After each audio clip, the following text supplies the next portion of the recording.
Alhamdulillah nih, dapat kue unik, Ya, saya suka jadi banget. disuruh buat kue nih ya. Seperti ini, nggak tahu kue apa. Kita bikin dari bahan seadanya yang ada di freezer. Kebetulan karena belum punya cetakannya, jadi kita bikin aja ini dari kertas. Kita gulung-gulung, dibikin segitiga. Nah, terus di kertas itu kita olesin biar tidak lengket dan mudah untuk nanti diambil ketika adonan sudah matang. Kita oles dengan mentega atau minyak goreng. Lalu kita sediakan di sini, kebetulan kita punya puff pastry yang udah jadi. Karena memang bahan ini selalu restock ya di freezer. Ini kita buka. Ingat ya, kalau kita punya bahan puff pastry itu tidak boleh kena suhu ruang terlalu lama karena nanti akan merusak butternya.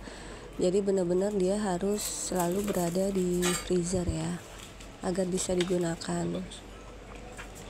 Ini pertama puff pastry yang udah kita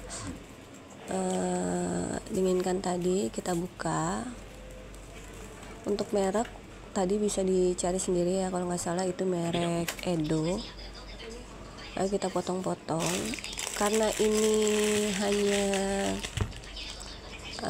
percobaan, jadi memang kita bikin tidak terlalu detail ya. Jadi ini kita kira-kira aja, pokoknya sebisa mungkin dibuat supaya simetris. Tuh.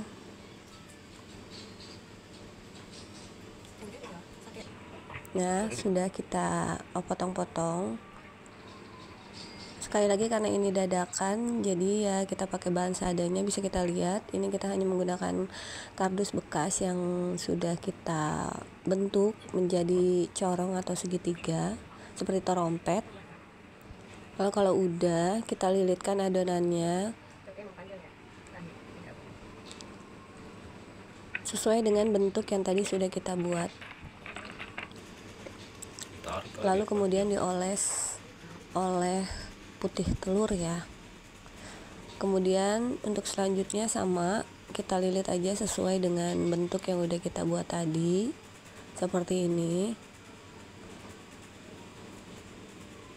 Agar menghasilkan bentuk yang lebih panjang, kita bisa tarik sedikit tapi jangan sampai dia patah atau putus ya. Nah, seperti ini kita oles lagi dengan putih telur. Lalu setelahnya kita taburkan dengan gula pasir agar memiliki topping yang manis. Dan ketika jadinya nanti juga terlihat lebih cantik ya. Kita juga siapkan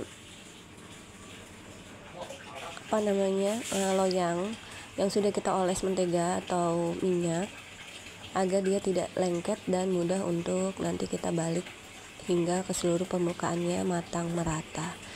Nah, untuk yang selanjutnya ini kita buat yang agak lebih panjang sedikit atas request dari Pak Su.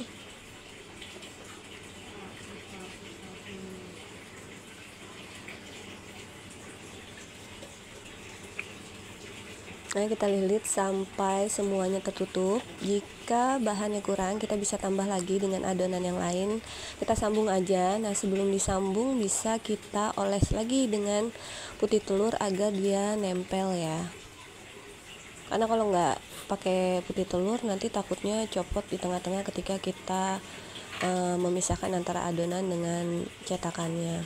Kita oles dulu dengan putih telur seperti itu. Lalu kita sambung dengan adonan yang lain. Ini khusus untuk kue yang agak sedikit panjang. Nah, seperti ini. Lalu tahap berikutnya sama seperti tadi, kita oles putih telur dari atas sampai bawah hingga merata. Lalu kemudian ditabur dengan gula pasir. Atau kalau suka topping lainnya silahkan seperti choco chips, tapi kalau bisa sih jangan mesis ya.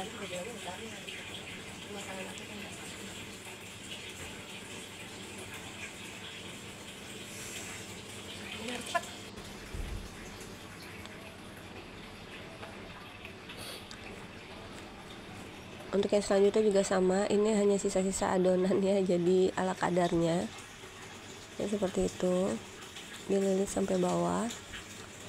Kalau bisa tidak sampai melebihi dari cetakan yang udah kita buat atau yang sudah kita sediakan, karena nanti akan kesulitan ketika memisahkan antara adonan dengan cetakannya. Jadi jangan sampai ketutup. Nah, ini kita percepat. Setelah semuanya siap, kita panaskan oven yang tadi sudah kita panaskan lebih dulu ya, selama 10 menit dengan suhu 200 derajat Celcius, api atas dan bawah. Ini kita masukkan ke dalam oven.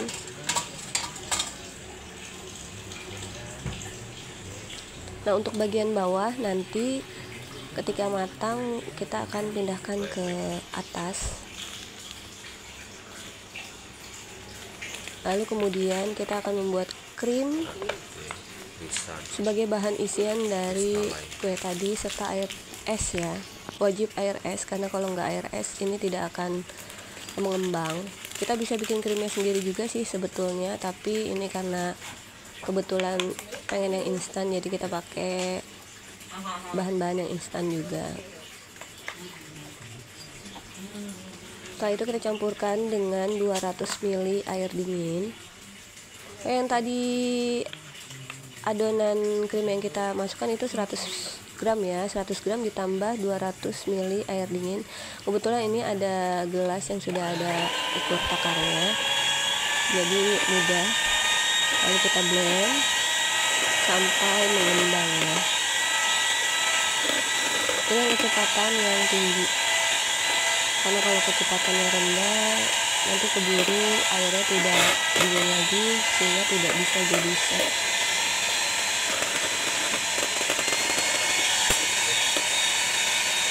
Ini kita blend hingga dia mengembang dan teksturnya kaku, sedikit kaku.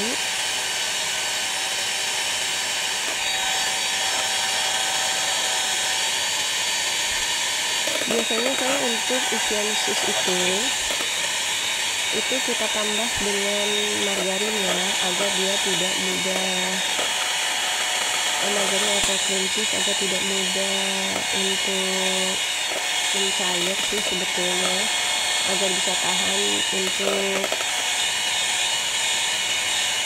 sampai siang gitu, sampai siang atau bahkan sampai sore sebagai isian sus. Tetapi untuk kue yang satu ini sih saya rasa dengan cream cheese dengan cream ini aja juga cukup sih.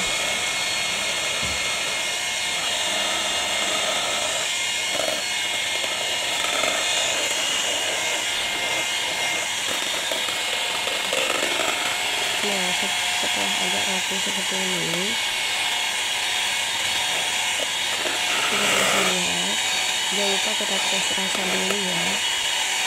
Jika suka yang manis mungkin bisa ditambah dengan gula halus, tapi jika tidak terlalu suka manis, saya rasa sih ini sudah cukup ya.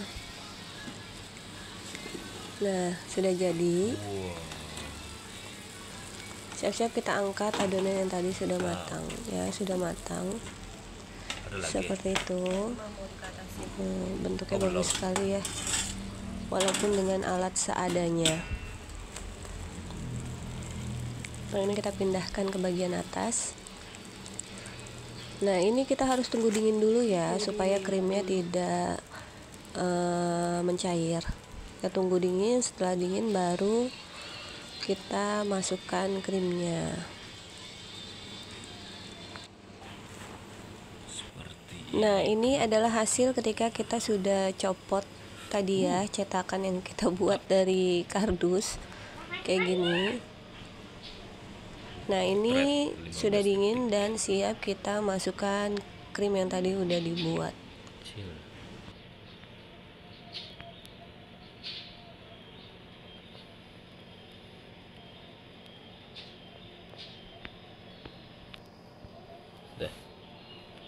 Nah, ini adalah hasil setelah kita kasih krim. Ini kebetulan whipping creamnya kita lagi nggak ada, jadi pakai alat seadanya. Mungkin lebih cantik jika kita pakai squid ya.